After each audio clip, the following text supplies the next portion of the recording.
Coach Human here for the Successful Life podcast. Back with our guest today. Really interesting topic we'll cover today. We'll cover some software development. We'll cover leaving your corporate job and finding your own dream with Ryan Coon. Welcome, Ryan, to the podcast. Thanks for having me, Coach. Really excited to talk with you today.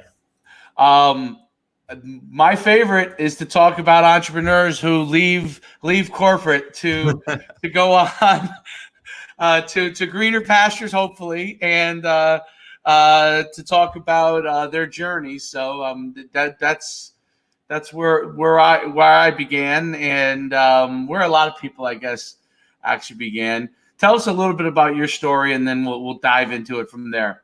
Yeah. Well, I guess going back, my background originally grew up in the Chicagoland area, went to a Big Ten school here in Illinois, University of Illinois, Fighting Illini. Moved up to Chicago in 2007. Like a lot of young first-time graduates, started working for a big corporate America company. Started working for a large global investment bank, working the crazy 80, 90, 100 hours a week in banking, wearing a suit to work every day down on LaSalle Street. And ultimately, after 3 or 4 years of doing that, decided, this isn't really for me. And I'm no longer learning. I'm no longer really, frankly, having fun going to work every day. And at that point, it was time to make a switch. And for me personally, that involved kind of taking a step back, assessing where I wanted to be 5, 10, 20 years later. And ultimately, I saw things going towards more digital, more technology. So at that point, really decided to commit to technology. Spent about 2 to 3 years or so learning how to code in order to launch the business that I'm running today, which is called Avail. And what time frame was that when you made the move? Yeah, that was 2012. So for me, I spent the heart of the recession back in 08, 09, working in banking, survived that. And then it was really after things returned to normal in 2011, 12, where it was like, this is more just a grind, and I'm no longer learning and no longer having fun. So I'll give you an interesting story. So I went into corporate after I got my MBA, and then shortly after 9/11, I was working in technology in New York City, and I had been thinking about making a move, and I only been in corporate for a few years, but that locked me into it, and to that thought process. Just having done business with a lot of people that were in that building and all that. But taking a step even further back, when I was in college, I was getting my MBA in management of technology, and I taught myself how to code HTML. Now, HTML is a language, almost everybody has a little bit of HTML skills, but way back then, I taught myself that skill set and kind of developed my first website. So when I made the move, I was in tech, and when I made the move to start my own business, which I'm a football coach, but my business is running football events and showcases. I developed my own website at the time. That was really how I actually launched it. I actually coded it up with a little JavaScript here and there, and that was it. And that's evolved since then. But that's awesome. Yeah, we use WordPress and all that kind of stuff now. But back then, I actually coded up my first site to launch my own business. So it's people don't realize just having some skills in technology and where that could take you. So you made that move. You went from being a investment banker. You went through that 2008 recession time period, got into 2012, which was as we were starting to get that road back. I'm a big believer in pivoting. I've pivoted a few times in my own business. I pivoted, making a move just like you did. What made you choose to go into software and then obviously the industry that you chose, which is rentals and helping landlords be able to do things themselves there. So tell me a little bit more about that. Yeah, well, first of all, back in 2012, this is, back when Uber was really just getting rolling and stuff. And I started thinking to myself more and more, I can order a car from my phone. I can order dinner from my phone using Grubhub or Seamless or whatever. And I started thinking, this is the direction the world is going. And I had that lens. I knew I wanted to get into the tech space a little bit, but I wasn't quite sure which vertical or which industry that was going to be in. So I spent a lot of time really thinking about it, assessing my own life and my own needs. And while I was in banking, I was fortunate. I was had all the not all the money in the world, but I was fortunate to earn some money. But again, working 100-hour weeks, like you have no time. So the bank account was growing. I decided to invest in some rental properties myself. So bought a couple single family homes up almost near the Wisconsin border. And they're nice homes. But what I found is that I was working these crazy hours. I owned a couple of rental properties, but I was managing those units with a combination of spreadsheets, pen and paper checks, text messages, smoke signals, like all of this, like these like archaic tools for managing properties. And what I started thinking about was, there's a lot of people out there like me who are busy professionals. They own a couple rental properties, either to build some passive income to save for retirement. And I was like, look, by 2030, this will all go online. And that was really the impetus for saying, look, we need to start a company in this space that really helps independent landlords like myself better manage the properties, save time doing it, while at the same time providing a more professional experience for the renters who are living in those units. So is it like a matching kind of thing for them, or? Yeah, so I would say we almost do everything but the matchmaking. Okay. Where landlords and tenants don't find each other, don't discover each other on our site, but really everything else between them that occurs. So everything from the rental application process, the tenant screening reports, the lease creation, lease signing, rent payments, like especially now with COVID-19, contactless payments are a big thing. So renters are able to pay their rent online from a checking account or a debit or credit card. And then lastly, they can submit maintenance tickets directly through the portal. So really for the landlord and renter, it's everything they need in one place. Oh, yeah, that's for years when I was renting, that's how we did it. So we paid online. But it was great to make that switch. I remember that actually was around that time period, 2012, 2013. It was the first time I started paying in line instead of bringing in a check. So that's pretty. And then just so they could schedule maintenance, all that kind of stuff, and right through the portal, basically. Very, very, very cool. Yeah. It saves a ton of time for owners. It provides that professional level experience for the renters. I mean, in the U.S., I think about, half of the rental units in the U.S. There's 48 million rental units. About half of those are owned by big management companies, big institutional investors. The other half, coach, are actually owned and managed by guys like us who are busy professionals. They're firefighters, they're teachers, they're attorneys, they're dentists. They're everyday people who own rentals. They historically never had access to the same tools and resources that the big management companies did. And that's really where we come in and we solve that problem.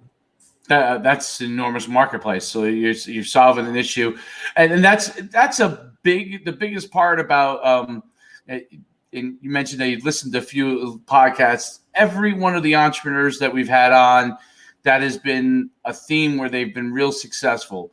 Find an issue that either you had yourself or you discover, and fill that gap and solve that problem. So really, really interesting. So, and now let's dive into how you built the software and you became a coder. How do you go from being an investment banker, which is a certain mindset, okay, to being a coder, and you coded the software. You mentioned you coded the software yourself and developed it. How do you make that switch? Definitely, coding is a much more tedious process, and development is a much more tedious process. Those of you who out there who don't know, from investment banking to coding. So talk to me how you developed those skills, developed that mindset. Yeah, well, for me, it was really more of I would say almost a binary decision. It's like, we're going to do this or we're not going to do this. And Mm. I think throughout my life, that's been one of the things that has been really important is once I've personally decided to do something, it's like, we're going all in. I remember back in high school, like I didn't play football the first couple of years. And then the coach back in high school was like, all right, Ryan, like I see you in the weight room every day. Like you went from this like scrawny cross country runner to like now you're like bulking up and you're like a 200-pound like man almost, like you're playing football. And it was, I mean, flip of a switch. It was like went from like, not knowing anything about football to like playing football and playing varsity football going into the state playoffs and stuff. So bringing that back to coding, it was almost one of these like, look, if we're going to do it, we're going to like commit and we're going to go all in. I will say, I mean, that first year as an entrepreneur, it's exciting. You're like emotionally like riding that high.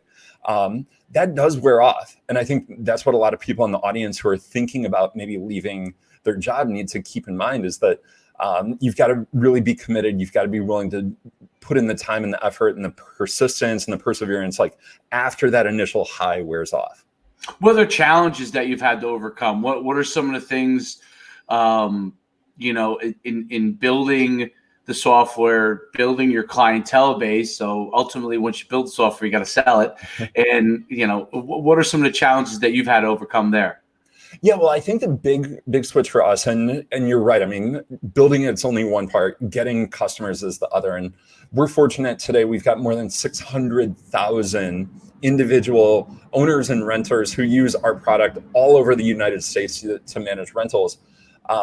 So I think the biggest shift for me has actually been a mindset of going from actually sitting there learning to code, building the first product myself along with my co-founder, to now we've got a full team of people.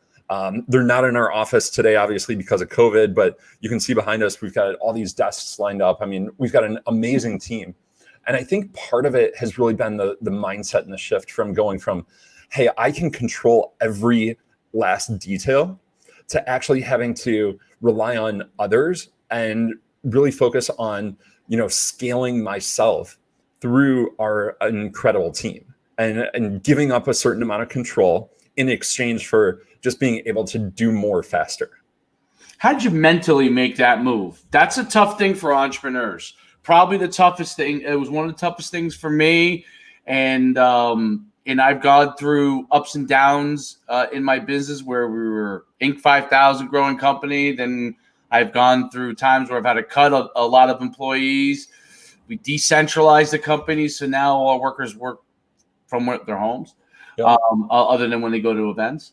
So how do you manage that process? What did you do to really go from having control and controlling every little detail to letting go and allowing everybody to work?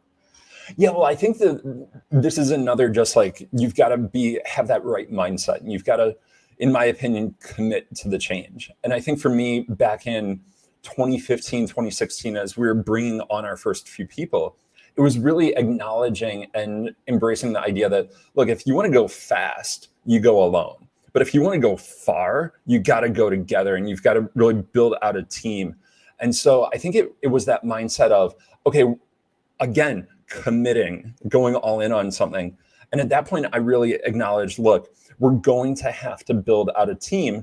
And what are all the risks and rewards of doing that? And I started looking at different risks of maybe they won't do things the way I want to do them, or maybe they won't put in the hours, or maybe this, or maybe that. And what I ultimately came up with was, okay, each of those are risks, and you've got to acknowledge those. But for me personally, I was able to go one by one and say, okay, what's the risk and how do we overcome it? And I think for me personally, a lot of it goes into actually being very upfront and transparent during the hiring and the onboarding process.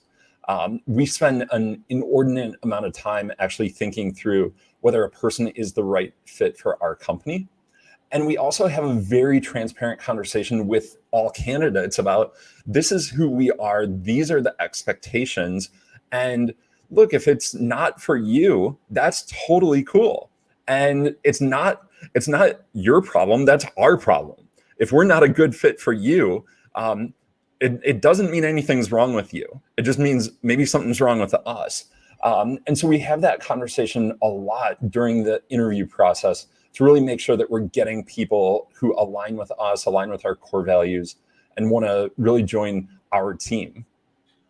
So in finding those people, which is, I would say, the most difficult thing, right? When you're an entrepreneur, you're building your company, you then decide, okay, I'm going to take X amount of dollars that I'm now making, and now I'm obviously going to be making a little less profit for a while because I'm going to bring on XYZ person.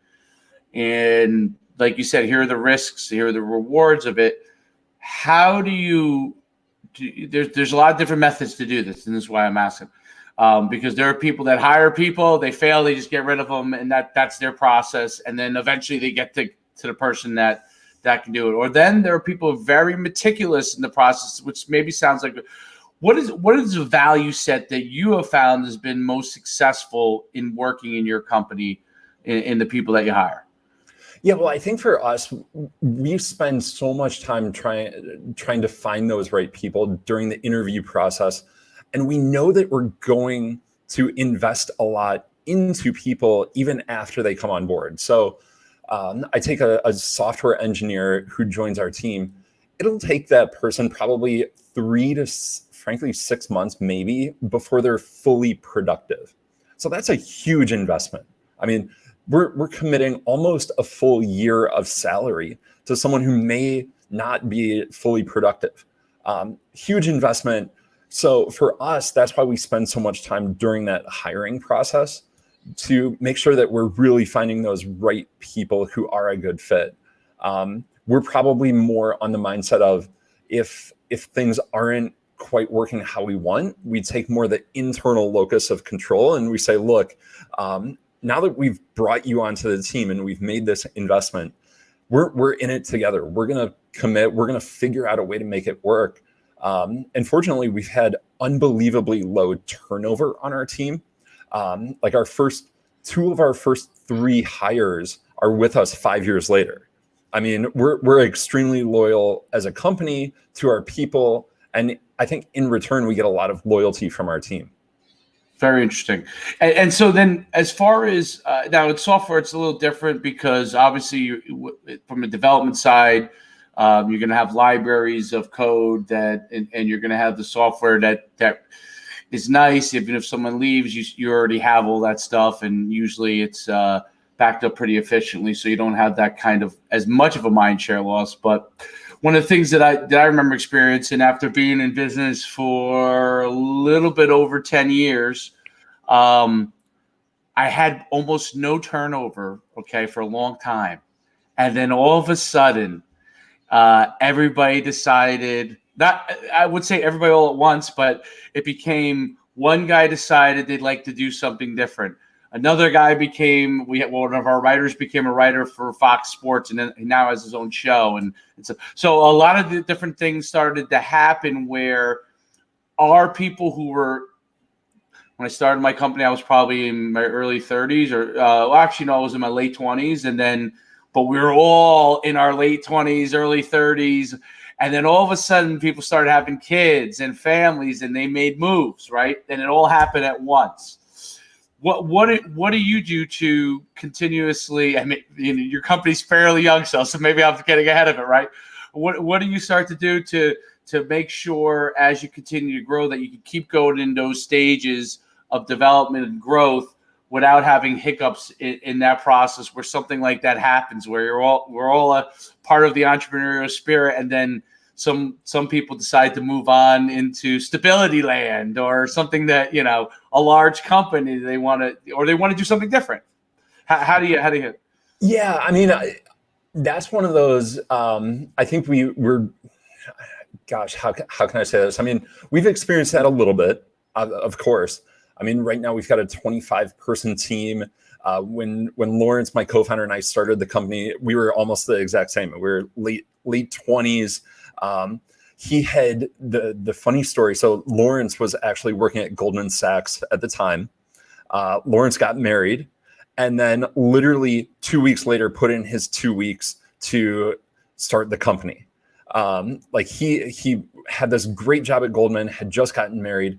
And then over the first 2 or 3 years that we were starting the company, I mean, him and his wife, Megan, they had their 2 daughters and 2 kids. And so we went through that pretty early. I think what it's forced us to do is really acknowledge that, professional life and the business, while as a founder, for me personally, I mean, there's really no lines between work and play, and everything is kind of one and the same, and the business is life in a lot of ways. And I know for a lot of entrepreneurs it is. I think it's part of it for us is, though, acknowledging that different people will have different priorities in life, different opportunities will come up. I mean, Coach, for you, having that writer who got a gig at Fox, I mean, being able to go on and write for Fox Sports, like that's a dream scenario probably for that individual. And you just have to, like, in as much as it hurts to lose great people, you almost have to just be proud for them and acknowledge that you're building this like tribe that's going out and infiltrating other organizations, and they got their start with you. And in some ways that's empowering. And I know it certainly is for me whenever that happens. Yes. And I think that's 100% the right mindset to have, because in the end they start to get, and I had to learn this the hard way, because when I started, I had a vision of where I wanted to go. Yeah. And if it messed with my vision, I was just, it was very hard for me to handle. I mean, I'm into it now almost 17, 18 years. It's completely different from back then. But when I first started, I had this vision of where I wanted to go with everything. And then it wasn't until I was so adamant with my vision that I alienated some great people, and I had to learn from that. And quite frankly, people got pretty pissed off at me, and rightfully so, because who you are in your 20s. When you start to get a little more gray in you, and you start to learn some things, you want to have that same drive. So I have that same drive, but I learned from that process. What are some of the things that you feel that you're learning right now in building your company that you'd like to help other entrepreneurs understand as if they start to dive into this process? Yeah.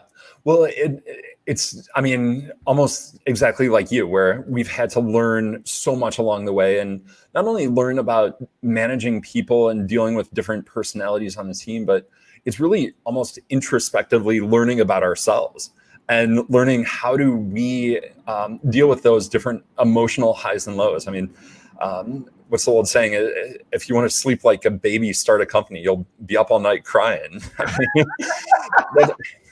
That's one of those, like, I've had to adapt and try and force myself to learn to be able to turn that part of my brain off at night. But I think being an entrepreneur, it's like this never ending quest for learning. So for me, and what I would encourage a lot of people out there in the audience to think about, if you're considering starting a company, think about, what's your ultimate vision, and what are you trying to accomplish? Why are you trying to do it? Because that what are you trying to do, and that why you're doing it, that'll keep you up, but that will also help you power through some of the inevitable down moments of running a company.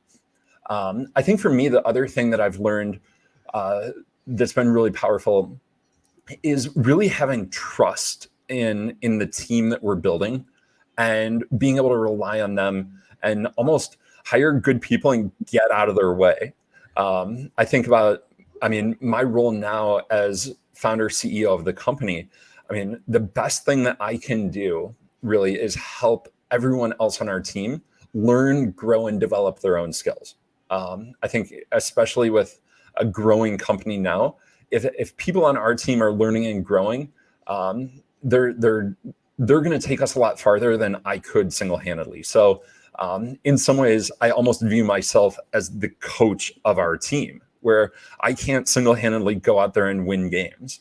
I have to really focus on behind the scenes helping other people be better, and they're the ones that will ultimately go out and win the games for us.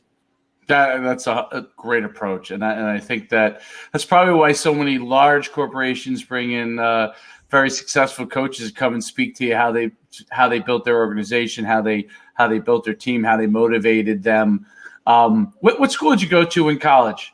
University of Illinois. Illinois. Okay. Okay.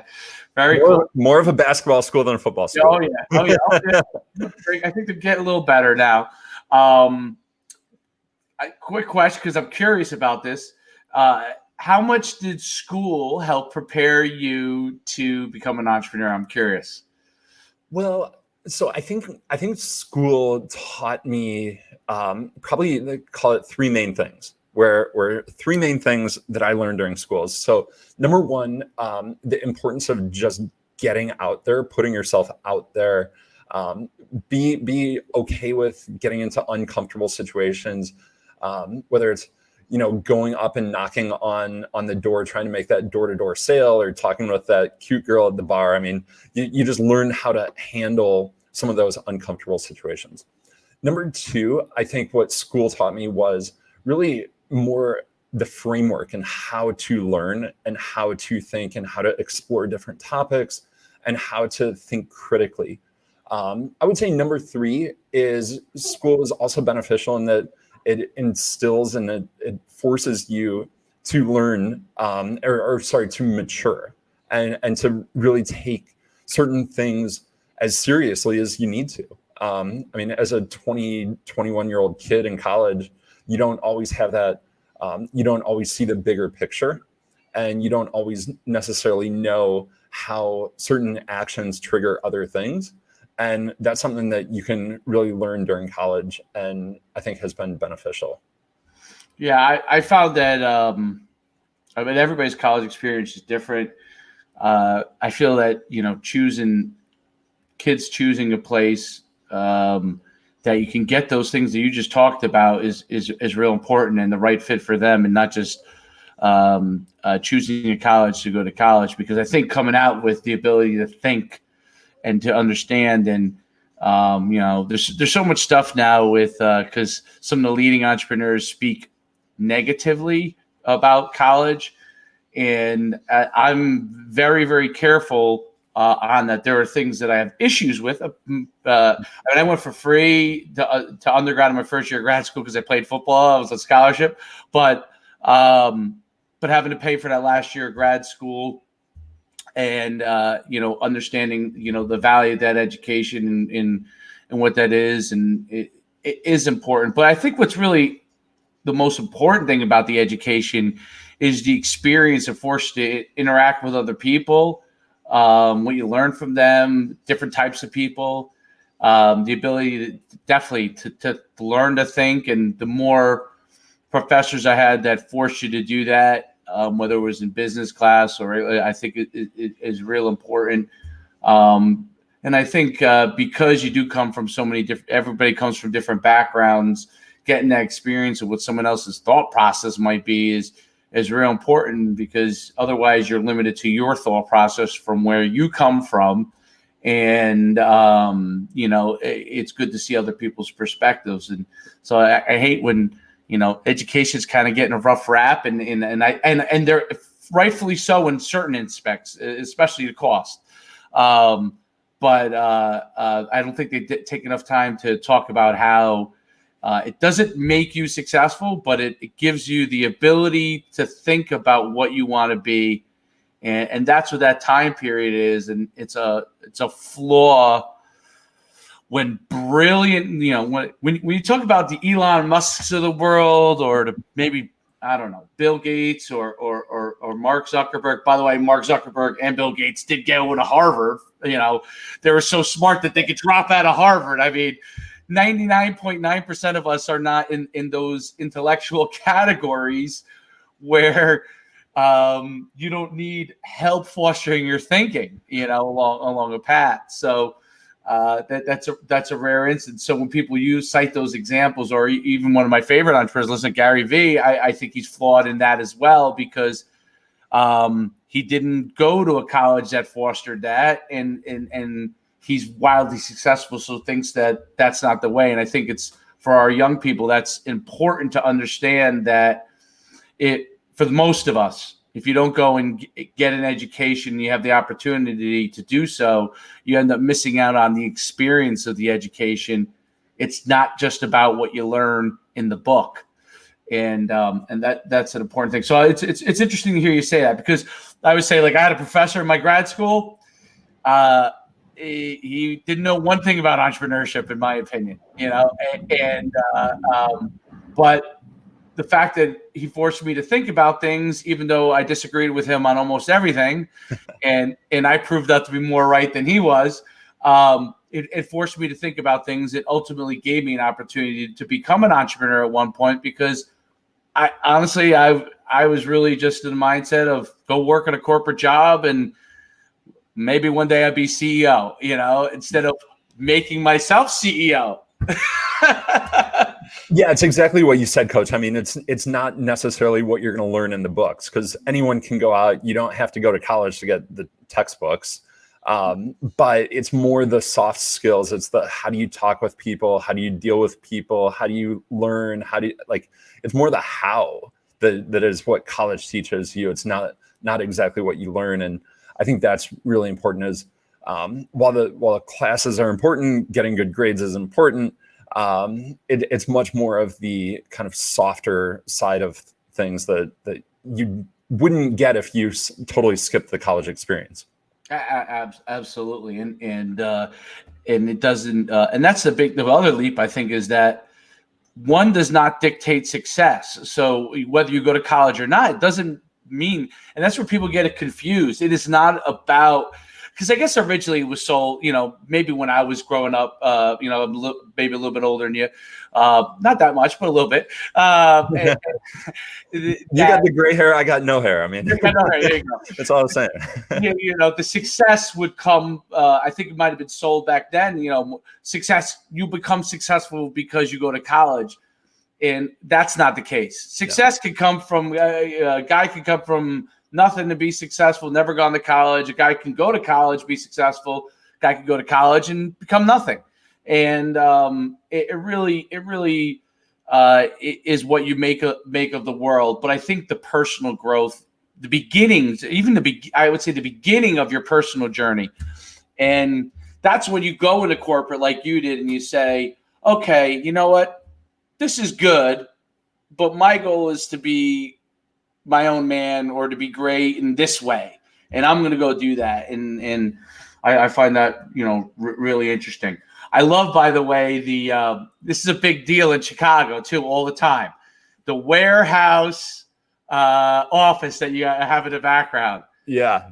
I think it's an old shoe factory from the early 1900s, and we've got people desks crammed in here. It's that gritty Chicago Midwest startup ethos through and through.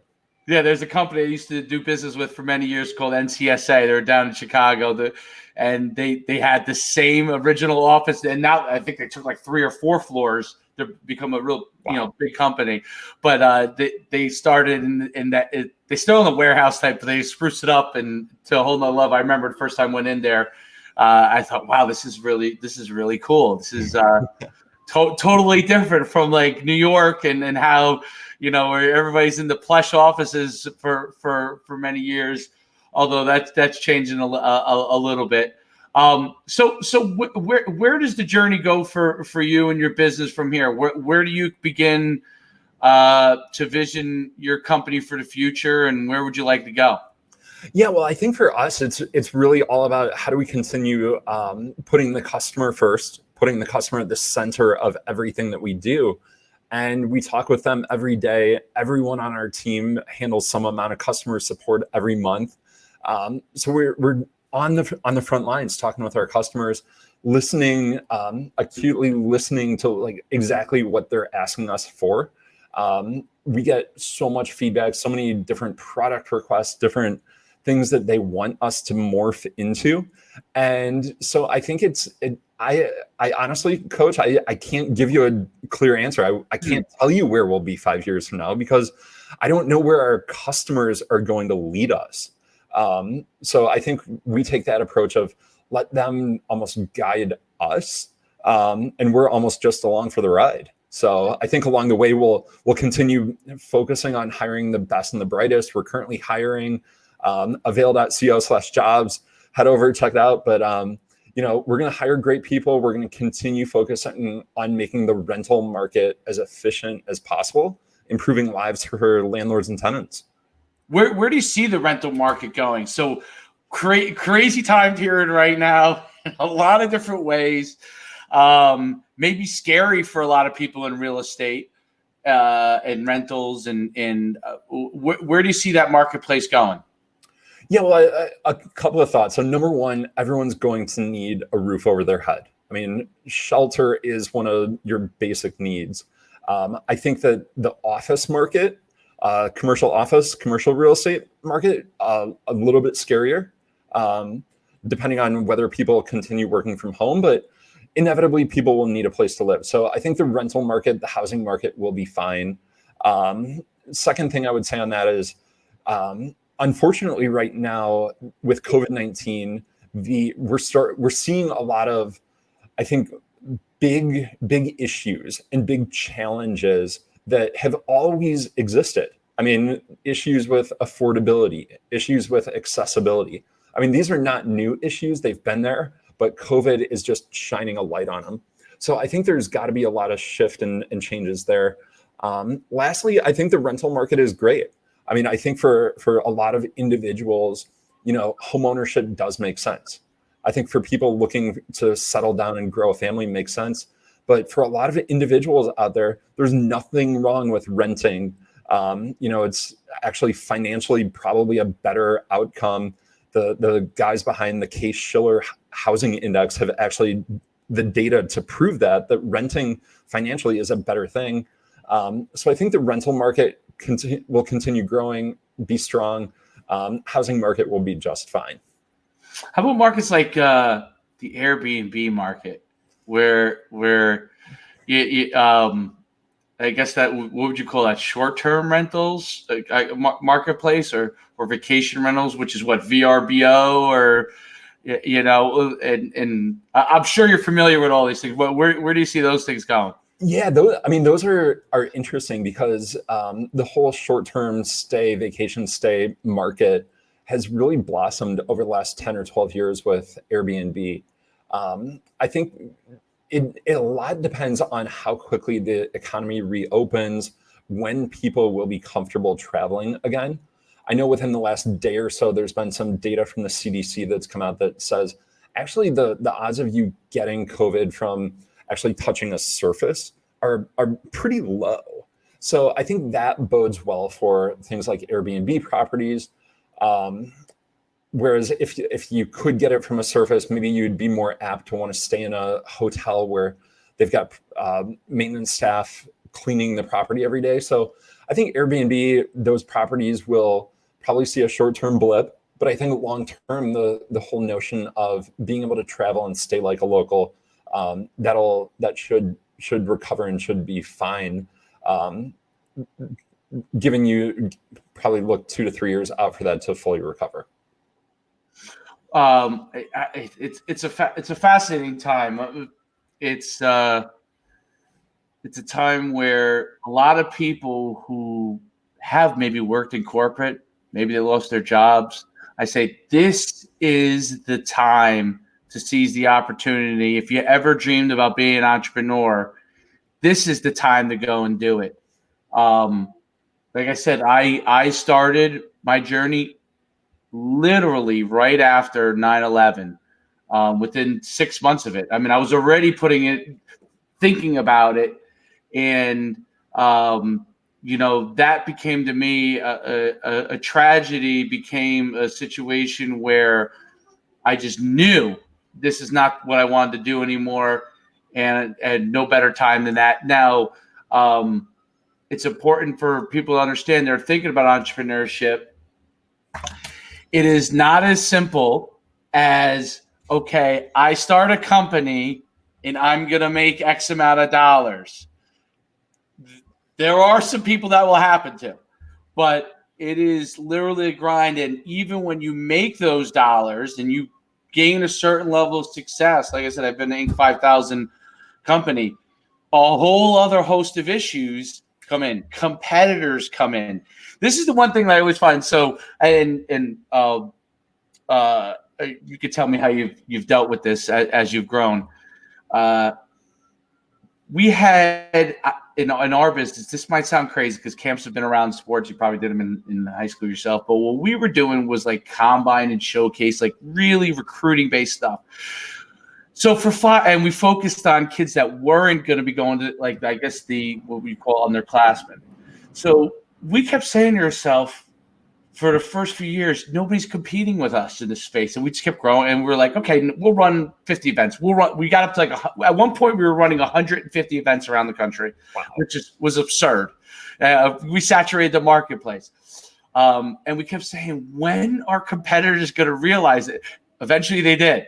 And that's when the whole world changed, and we had to really adapt. And it was tough. And we did adapt. And we had to reduce some events. We had to make more some things more exclusive, so people would come and provide more service. I would say the service we provided really in our growth phase probably was horrible compared to what we do now. We laugh when people complain now because we do so much more than we did back in the beginning because we were thrown against the wall. It was all sticking. How do you handle competitors coming into the marketplace? Adapting your business to continue to grow? Yeah, it's a great question. I mean, I think we do have competitors, but the thing that I share with our team all the time is, look, let's continue focusing on the customer, control the things that we can control, and what the guy down the street does, that's outside of us. So let's maintain that internal locus of control. Let's control and really focus on continuing to deliver that really good service that you mentioned, Coach, and focus on the customer and deliver and provide value for them. Make sure that they're feeling good about what they're paying for. And at the end of the day, if they don't like you or don't like your product for whatever reason, they go with a competitor. I mean, so be it. But I think for the most part, it's really just like, you got to find a niche, find a customer, make sure that they feel like they're getting value for what they're paying for, and then let the chips fall where they will. Yeah, I think that's really, really important, is that focus on what you have to do to be the best that you can be in your company, because you cannot control what somebody else comes up with, but you can, if you're focusing on doing the best that you can for your customers and for your employees, they'll figure it all out. And you'll be in a situation where you can always continue to compete. And it's not a straight line to the top. It's a jagged one, and there's ups and downs. And not everybody's looking. You don't have to be to the top, but you have to. It's not a zero-sum game. That's one of the big things that when I talk to other people that I interview and people that I'm friends with that start companies, it's not a zero-sum game. There's plenty of areas that people can succeed in. So if a customer said to me, you guys don't do this group does this. And one of the things that I've been big on is, this is what we do. If you like what we do, we're for you. If you don't like what we do, then the other group might be a better group for you. And that's okay too. Do you approach kind of competitiveness like that? And hey, this, we're going to do the best that we can. And this is what we provide. We may not provide everything in the world, but what we provide well. What's your thoughts on that? Yeah, 100%. Just like you said, I mean, if you try and be everything to everyone, you'll end up making no one really, really happy, and no one will be really, really passionate. And that's what you really need, is you need those early adopters. You need those people who are just passionate about what you're doing. Those are the ones who will make you successful. If you try and put out a mediocre product, maybe that does everything and has all the different features, functionality, bells, whistles that every customer asks for, ultimately it's just going to be this like kind of mess of spaghetti code in my language, and it's not going to be a good fit for anyone. So yeah, I share the same belief where we actually turn away some customers. We refer them to competitors who may ultimately be a better fit for them. Very cool. On that note, where can people find you? Where can they find your company? Maybe somebody wants to come work for you. Where can they reach out to you? Yeah, well, yeah, thank you. So anyone listening who owns a rental property or is a renter, head over to our website. It's avail.co, avail.co. For anyone looking for maybe their next career move, wants to get in with a fast growing company, avail.co/jobs lists all of our openings for different positions on our team. We're hiring across all parts of our team, from operations, marketing, and product development. And then if anyone wants to just follow along and join the story, follow us on all the social media. We're at Hello Avail. Drop by, say hello. Come find us on social. We'd love to engage. And right now, given everything going on in the world, we're putting out a lot of really interesting content around COVID-19. People can check that out as well. A lot of different interesting trends we're seeing in the rental market. So, and you said social media was at Hello Avail? Yep. Okay. HELLO Avail, AVAIL. Yep. All right. We'll put that in the show notes as well. So thanks so much for coming on. I really, really enjoyed talking with you. And it doesn't hurt that you were a fellow ex-football player. So, for a couple of years. Hey, man, once a football player, always a football player. Even if you're cross country first. My brother was was actually a run. That's what he did. He was running cross country and track at Duke and stuff. So you cover. My father's a long-time track coach, still is to this day at 79 years old. Wow. So, yeah. But it's great talking with you. I wish you the very best. And, come on anytime. Anything new happens, you want to get back on here, we'd love to have you on. Awesome. Thanks so much, Coach. Really, really appreciate it, and hope you stay well. Thank you very much. All right. Have a great day and stay safe. You too. Bye-bye.